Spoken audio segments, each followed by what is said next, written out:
किस्सा कुर्सी का सीएम कौन। नमस्कार। चित्रकूट की मानिकपुर विधानसभा सीट से मैं हूं विनोद लांबा आपके साथ। मानिकपुर विधानसभा जो सबसे पिछड़ी कही जाती है बुंदेलखंड में और चित्रकूट में भी, और तमाम जो समस्याएं हैं ये जनता सवाल पूछेगी और यहां तमाम जो नेता हैं वो भी जवाब देंगे। लेकिन एक पत्रकार पैनल हमारे साथ बैठा हुआ है जो इस सीट की इंपॉर्टेंस और सीट के असली मुद्दे हमें बता सके। आपसे मैं शुरू करना चाहूंगा, क्या है मानिकपुर का समीकरण और असली वजह, असली जो मुद्दे कहते हैं जो जनता के होने चाहिए और इस कैमरे के माध्यम तक सब जगह पहुंचने चाहिए, यूपी में, लखनऊ में, सब जगह, वो क्या है?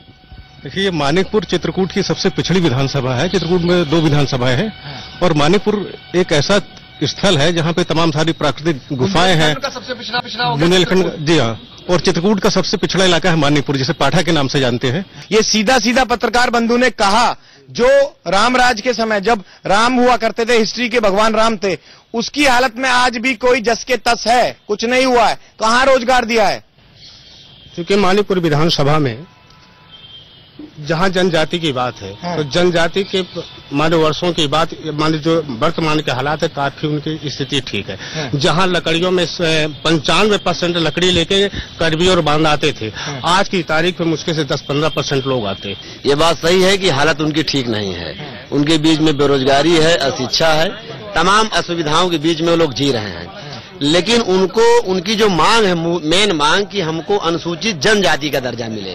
पूरे देश के अंदर जो दूसरे प्रदेश है, राजस्थान है, मध्य प्रदेश है, आपका झारखंड है, वहाँ कोल आदिवासियों को जनजाति का दर्जा मिला हुआ है। यहाँ उनको एससी का दर्जा मिला है, अनुसूचित जाति का दर्जा मिला हुआ है। हमने सपोर्ट किया है। अभी हमारे सांसद जी ने लोकसभा के अंदर विधेयक डाला हुआ है, कोल जो यहाँ आदिवासी हैं इनको अनुसूचित जनजाति का दर्जा दिलाने के लिए विधेयक डाला है। उत्तर प्रदेश सरकार से उसमें मांगा गया है जवाब। सूखे की हालत हमारे यहाँ पर बड़ी गंभीर थी। पानी की समस्या के लिए यहाँ के पाठक के कोल आदिवासी जिनकी चर्चा कर रहे हैं, वो लोग जो है दर दर जो है इधर उधर जाते हैं, दर दर की जो है चौखट रगड़ते हैं, लेकिन उनके लिए एक हैंडपंप तक नहीं आ पाता। यहाँ पर हैंडपंप को बेचा जाता है।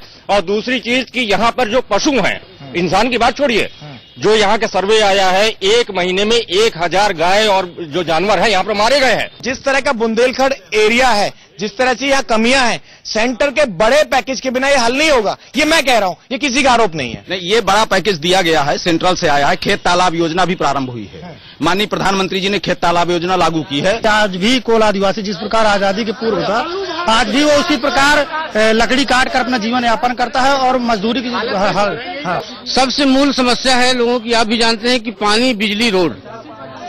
ये जो आपका पाठा क्षेत्र कहलाता है, आप मानिए कि बिलीव नहीं करेंगे कि महीनों लाइट नहीं रहती। लोगों का मोबाइल, महीनों लोग मोबाइल रिचार्ज करने के लिए किसी शहर में जाते हैं। अभी कितने घंटे लाइट दे रही है सपा सरकार? कितने घंटे लाइट दे रही है? इस समय 24 घंटे चित्रकूट जनपद को लाइट। 24 घंटे 24 घंटे लाइट है। 24 घंटे लाइट है। 24 घंटे लाइट है। हाथ गिन लीजिए, हाथ गिन लीजिए। 24 घंटे के समर्थन में 24 हाथ भी नहीं खड़े हो रहे हैं। फाल्ट के नाम से ये बलगला रहे हैं आपको। 24 घंटे लाइट यहाँ नहीं मिल रही है। 24 घंटा बिजली है। और ग्रामीण क्षेत्र में 18 घंटा बिजली है। ग्रामीण क्षेत्र में अध्यक्ष जी कह रहे हैं ग्रामीण में 18 है। 1308 करोड़ रुपया जिलाधिकारी चित्रकूट के खाते पर पेंडिंग है। समाजवादी पार्टी के नेता जो यहाँ बैठे हैं वो बताओ कि वो किसानों को क्यों नहीं बंट रहा। लघु और सीमांत किसानों को पैसा दिया गया, बड़े किसानों को नहीं दिया गया। सरकार की ये सोच थी कि बड़े किसान हमको देंगे नहीं, इसलिए बड़े किसानों का पैसा काट दिया जाए। जब बुंदेलखंड और पूरे पाठा की जनता, मानिकपुर की जनता प्यास से व्याकुल हो रही थी, प्यास से मर रही थी, तब माननीय मुख्यमंत्री जी आए थे। उनसे हम लोगों ने रिक्वेस्ट किया, अनुरोध किया, तब उन्होंने यहाँ 1600 हैंडपाइप। यहाँ पर लड़ाई डेवलपमेंट की नहीं है, यहाँ पर लड़ाई जो है विकास की नहीं, यहाँ लड़ाई जो सरकारी जो धन आ रहा है उसके बंदर बाट को लेकर। हन्ना गांव आपके सांसद का गोद लिया हुआ गांव है। आप समाजवादी पार्टी पे, सरकार पे सवाल उठाते हैं। ड्रीम प्रोजेक्ट है, मोदी जी ने कहा तो आपके सांसदों ने एक गांव गोद लिया। उस गांव का क्या हाल है? कालिंजर कटरा गांव गोद लिया, जिसमें प्रथम चरण में वहां विकास कार्य हुए। आज भी लोग वहां बूंद बूंद पानी के लिए तरस रहे हैं। जितनी भी विकास योजनाएं जा रही है गवर्नमेंट की, चाहे इस गवर्नमेंट की हो जैसे पहले गवर्नमेंट की हो, सब भ्रष्टाचार के उसमें चढ़ गई हैं। आरोप प्रत्यारोप आप समझिए, जनता के बीच आपको जाना है। मैं एक मंच के माध्यम से जितना कहना चाहता हूं ये सुन लीजिए और अपना जवाब भी दे दीजिएगा कि 2017 में जाएंगे। ये आप लोग कोई भी मना नहीं कर पाएगा कि चित्रकूट सबसे पिछड़ा है और ये मानिकपुर। आपकी क्या तैयारी है? पिछड़ों को, वहाँ के जो एससी लोगों को, उनको विकास करना, उनको रोजगार देना। और फैक्ट्री हमारी राजीव गांधी जी ने बनवाया था। भारत सरकार की भारत सरकार की कौशल विकास योजना हमारे यहाँ चल रही है। जनता से भी ये अनुरोध है कि सभी पार्टी के नुमाइंदे आपके सामने थे, ये आपके विवेक के ऊपर है कि आपको क्या फैसला लेना है। हमारा मकसद सिर्फ एक मंच प्रोवाइड करना था, ज्यादा से ज्यादा सवाल लिए जा सके, जवाब लिए जा सके। अंतिम फैसला जनता जनार्दन करती है और मानिकपुर विधानसभा सीट से अब ये जनता डिसाइड करेगी कि आखिर किसने कितना काम किया है, और दूध का दूध और पानी का पानी अगले विधानसभा चुनाव में होगा। मानिकपुर से कैमरामैन प्रकाश तिवारी के साथ विनोद लांबा, इंडिया न्यूज। किस्सा कुर्सी का सीएम कौन? नमस्कार। चित्रकूट की करबी विधानसभा सीट से मैं हूं विनोद लांबा आपके साथ। करबी विधानसभा की तमाम जनता, तमाम नेता आपके सवाल और जवाब का सामना करने के लिए तैयार हैं। विधायक जी, चित्रकूट की पहचान किस वजह से है आज? पर्यटन के हिसाब से है, और पर्यटन के क्षेत्र में हमारी सरकार ने बहुत काम किया है। और रामघाट में सुंदरीकरण और हवाई अड्डा, सबसे ज्यादा काम अगर हुआ है तो उत्तर प्रदेश सरकार ने, अखिलेश यादव ने सबसे ज्यादा काम किया। हमारे लोग आते हैं यहाँ, खुल के आते हैं, बहुत आते हैं, नहीं आते हैं।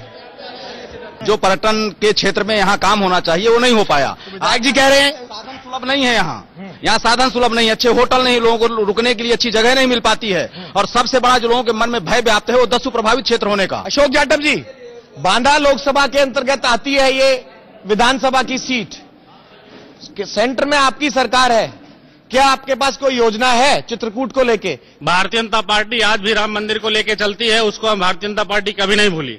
लेकिन चूंकि इस बुंदेलखंड और दोनों विधानसभा में जिस तरह का मामला था कि यहाँ डकैतों का राज था, आज भी वो राज्य है, इस कारण यहाँ विकास नहीं हो पाया।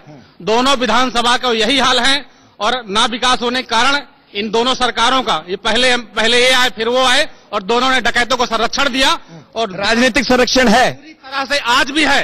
और ये बारी बारी समाजवादी पार्टी, बहुजन समाज पार्टी दोनों ये संरक्षण देती है, इस कारण इस जिले का विकास नहीं हुआ। विधायक जी ने अभी विकास के बारे में बात की। मैं विधायक जी से पूछना चाहता हूं कि राजापुर से करबी जो जिला मार्ग है, राजापुर से करबी, सुन लीजिएगा, चित्रकूट जनपद का, और आप भी शायद लखनऊ से आए होंगे। नहीं, मैं दिल्ली से आया हूं। दिल्ली से आए हैं। 33 किलोमीटर की ये रोड 4 वर्ष से खराब पड़ी है, से आती है, जो इलाहाबाद से नहीं आती, राजापुर से कौशाम्बी होते हुए सीधे अयोध्या कर दीजिए जी, जो जाती है, यहाँ से सीधे मंझनपुर भरवारी होते हुए अयोध्या के लिए जाती है।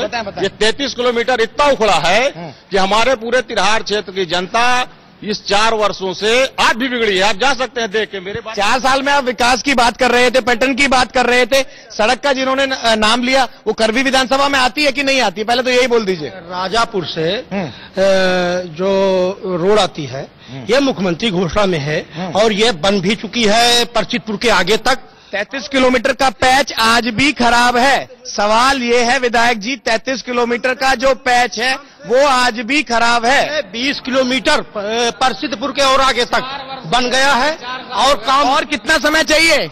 4 साल हो गए, और 4.5 साल में इनकी एक रोड नहीं बनाई हुई। बात विकास की करते हैं, एक रोड नहीं बनाई हुई। एक रोड में 4 साल का समय शायद काफी होता है, वो एक रोड के लिए 4 साल का वक्त शायद काफी होता है। पटेल जी, 20 किलोमीटर बन चुकी है, अब 20 किलोमीटर में आगे काम लगा हुआ है। अगली सरकार में बनेगा? नहीं, इसी सरकार में बनेगा। यहाँ पर राजनीति लोग जो है इधर उधर के मुद्दों में भटक जाते हैं। यहाँ पे कहीं भी किसी भी तरह के रोजगार परक यहाँ पे इंडस्ट्री नहीं है। यहाँ का नौजवान 2000 की नौकरी के लिए प्रदेश जाता है, अपने घरों में। रोजगार समस्या है तो सभी नेता मानोगे आप लोग ना, ये तो सभी मानोगे। बताइए, कांग्रेस से आप भी बताइए, रोजगार एक बड़ी समस्या है यहाँ के लिए। यहाँ 27 साल से कांग्रेस नहीं है, बसपा और सपा का शासन है। दोनों कभी विकास कार्य नहीं करते और एक दूसरे के ऊपर आरोप प्रत्यारोप लगाया जाता है। आज जिले में गरीब लोगों का करीब 1 लाख लोगों का राशन कार्ड नहीं बना है। 5-5 बार जो है ऑनलाइन कराएगा और जनता मारी मारी फिर रही है। सबसे बड़ी जो समस्या यहाँ है वो एजुकेशन की है।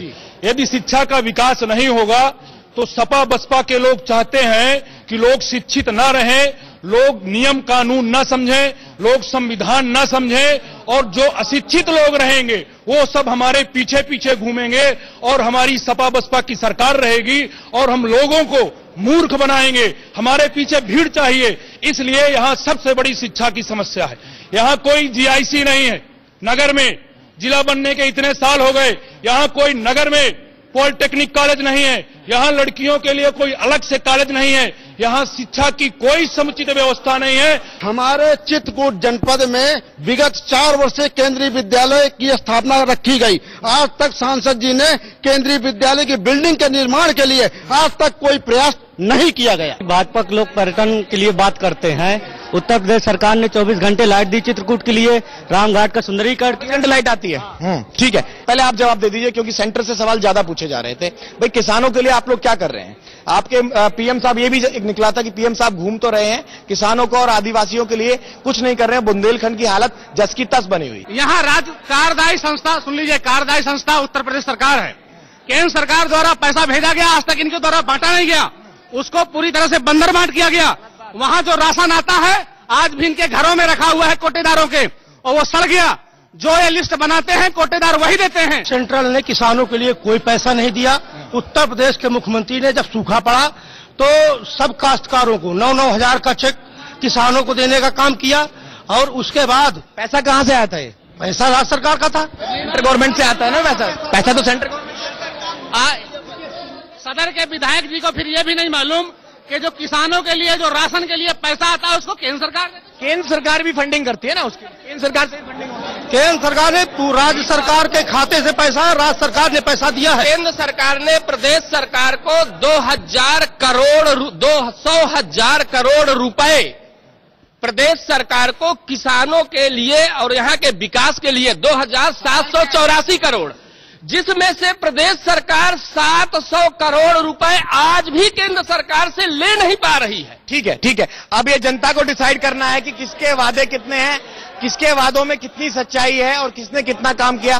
करबी विधानसभा की जनता डिसाइड करेगी कि आखिर 2017 में किस पर भरोसा जताना है और किस पर नहीं जताना है। कैमरामैन प्रकाश तिवारी के साथ Vinod Lamba, India news, UP.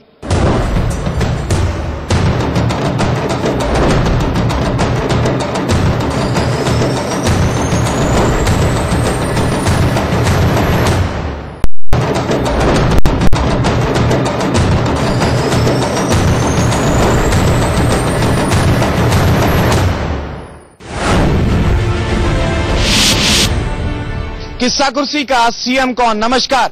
Allahabad शहर दक्षिणी विधानसभा सीट से मैं हूं विनोद लांबा आपके साथ। इस सीट पर फिलहाल समाजवादी पार्टी के मौजूदा विधायक हैं हाजी परवेज अहमद साहब, और इससे पहले ये सीट बहुजन समाजवादी पार्टी के पास थी। सबसे पहले दिग्विजय सिंह जी, आपसे सवाल ले लेते हैं। इस सीट का जो सबसे बड़ा मुद्दा है कि लॉ एंड ऑर्डर का जो सवाल है कि शहर है उसके बावजूद भी क्राइम होता है।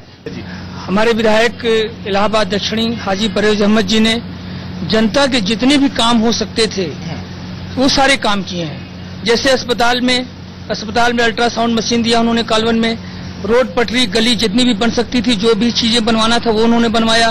करेलाबाद क्षेत्र में एक सब स्टेशन दिया, करेली क्षेत्र की पूरी रोड को ठीक किया, सदियाबाद की पूरी रोड को ठीक किया। ऐसा कुछ नहीं है, ऐसा कुछ नहीं काम हुआ है, और न सड़क बनी है और न सड़क, बार बार वो कह रहे हैं कि करेली में सड़क बनी है। आप मीरापुर और कल्याणी देवी, मुठीगंज, कीटगंज, रामबाग, बहराना वगैरह देखें तो बहुत दुर्दशा है। और आप भी कीटगंज में रहते हैं, कीटगंज की पोजीशन क्या है ये आप खुद अच्छी तरह से जानते हैं। सबसे बड़ा प्रमाण है कि अगर विधायक शहर में है और 12 बजे समय दिया और उसके बाद 2 बज गया, 2:30 बज गया, उन्होंने प्रतिनिधि को भेजा, वो जनता से सीधे संपर्क नहीं करना चाहते, ये सबसे बड़ी कमी है। हमारे समाजवादी प्रतिनिधि जो है जिस अल्ट्रासाउंड मशीन को कॉलवेन हॉस्पिटल में लगाने की बात कह रहे हैं वो शहर दक्षिणी में आता ही नहीं, वो तो शहर पश्चिमी में है वो अस्पताल। कहीं और लगवा दिया क्या विधायक जी ने गलती से? माननीय कांग्रेस के प्रतिनिधि महोदय को ये नहीं मालूम कि मरीज का जो होता है, मरीज का क्षेत्र नहीं होता, मरीज का क्षेत्र नहीं होता, पेशेंट का क्षेत्र नहीं होता। कांग्रेस वाले और समाजवादी पार्टी वाले ये काम कुछ नहीं करेंगे। शहर में जितनी सड़कें खुदी हैं ये सेंट्रल सीवर बिछाया इन्होंने? कुछ नहीं, ये पानी का जो सेंट्रल गवर्नमेंट की योजना थी 2500 करोड़ की, उसको इन्होंने पूर्ण कर दिया और 50% भी काम नहीं हुआ। समाजवादी पार्टी कितना जागरूक है इस बात से आप पता कर लीजिए कि नगर निगम में 2 साल से बजट नहीं है और ये बात कर रहे हैं पूरा शहर बिना विकास के पड़ा हुआ है। केवल और केवल विधायक आते हैं कि नहीं आते? बिल्कुल नहीं आते। कहाँ रहते हैं विधायक कहाँ रहते हैं? 4-5 साल पूरा हो रहा है, विधायक चौक क्षेत्र इतना वो घनी आबादी है, आज तक अगर आप घूम के आपके क्षेत्र में नहीं आए? नहीं। आपके क्षेत्र में आए? माननीय विधायक महोदय आज तक किसी क्षेत्र में जो है दौरा नहीं किया और मैं 5 साल पूरा होने जा रहा है, पहली बार उनके जनप्रतिनिधि महोदय आज मेरी मुलाकात हुई तो पता चला, जब जनप्रतिनिधि और विधायक का आज तक आता पता नहीं है, कभी वो क्षेत्र में आते ही नहीं, कहते हैं जिस क्षेत्र में मुझको वोट नहीं मिला उस क्षेत्र में मैं। केंद्र सरकार की जो भी योजनाएं हैं, उज्ज्वला योजना हो, किसानों का फसल बीमा हो और चाहे ये किसानों का मुआवजा हो, सूखा राहत वाला, चाहे से जो भी आ रहा है उस योजनाओं का क्रियान्वयन समाजवादी पार्टी की जो यहाँ भ्रष्ट सरकार बैठी हुई है वो क्यों नहीं कर रहे? आज 4 रोज से शहर में गंदगी फैली हुई है, आप शहर में घूम के देख लीजिए, पूरी गंदगी फैली, हड़ताल खत्म नहीं हो रहा। हड़ताल खत्म नहीं हो रही, नगर निगम के पास पैसा नहीं है, सेंटर से जो भी निधि आती है उसको इस्तेमाल नहीं करते। 3 सवाल से पूरी निधि का उपयोग होता है, माननीय मुख्यमंत्री जी एक पैसे का प्रयोग करते हैं, इन लोगों को ये पता नहीं है। आज दिन पेपर में निकल रहा है मुख्यमंत्री जी सूखा राहत पैकेज, हर ब्लॉक हर विधानसभा क्षेत्र में हमारे विधायक हमारे पार्टी के नेता ब्लॉक प्रमुख सूखा राहत पैकेज हर जगह दे रहे हैं। ये ऐलानिया कह रहे हैं कि सूखा राहत कोष का जो है चेक इनके मुख्यमंत्री जी जब इलाहाबाद में बाढ़ आई हुई है तब बांट रहे हैं। अब इससे बड़ी विडंबना क्या? आपने ऑन रिकॉर्ड कहा है ना, जब सूखे का चेक नहीं सूखे का चेक सूखा राहत कोष बाढ़ में बांट रहे हैं। केंद्र सरकार के द्वारा एनडीआरएफ के तहत जो पैसा सीवर लाइन के लिए भेजा गया है, सपा सरकार के प्रतिनिधियों में पूछना चाहता हूं कि सीवर का दावा कर रहे हैं वो जी, पूरे इलाहाबाद को सिर्फ खोद दिया गया है, मोहल्ले में और मेन रोडों पे खोद करके उसको सिर्फ पैचअप कर दिया गया है। पहली बरसात में धंस गया, मोहल्ले में आधा सीवर डाल के इनके प्रतिनिधियों ने कमीशन लेकर के जेई को वहाँ के अधिकारियों को पैसा पास कर दिया, काम पूरा नहीं हुआ, मोहल्ले पूरा नहीं हुआ। सीवर का जो मानक होता है 24 इंच की लाइन है, उसमें पैकेज होता है सीवर में, वो कहीं नहीं बना है। एक बड़ा प्रोजेक्ट है, जब कोई बड़ा प्रोजेक्ट होता है आधा तो 15 वाट भी होता है उसमें, ये आप ये कह सकते हैं बड़ा प्रोजेक्ट बनेगा ना? नहीं सुनिए, ये आपने शब्द यूज किया उनका, जब बड़ा प्रोजेक्ट है तो धीरे धीरे बन रहा है, एक एरिया बन रही है दूसरे जगह पैचिंग हो रही है। 15 वाट का भी आरोप लगा रहे हैं, कमीशन खोरी का भी आरोप लगा रहे हैं, तो काम ही है इसके। बीजेपी और कांग्रेस वाले इसके हेडमास्टर हैं। सपा के प्रतिनिधि पूछना चाहता हूं, जैसे अभी हमने एक पासपोर्ट का एक छोटा सा मसला है, पासपोर्ट हमने बनवाया तो कोतवाली में वेरिफिकेशन करवाने गए तो कोतवाली में पैसा क्यों लगता है, ये चीज पूछना चाहता हूं। यहाँ पे पैसा क्यों देना अनिवार्य है क्या, या ऐसा तंत्र चल रहा है? घूस दिया जा रहा है? सर हम लोग दुकान इतने दिन से यहाँ टूट गई है, हम लोग बिल्कुल। क्या टूट गई है? हम लोग दुकान टूट गई, यहाँ नगर निगम की थी, और हम लोग आज 3 साल से हम लोग बिल्कुल बेरोजगार हो गए, हम लोग समझ लो पैसे के मोहताज। पासपोर्ट तक के लिए अगर सेवा लगेगी, कौन सी सेवा कर है जो पुलिस वसूल रही है? नहीं, आवाज तो जनता से आई है ना। आवाज जनता की आई है, वो लाजमी है।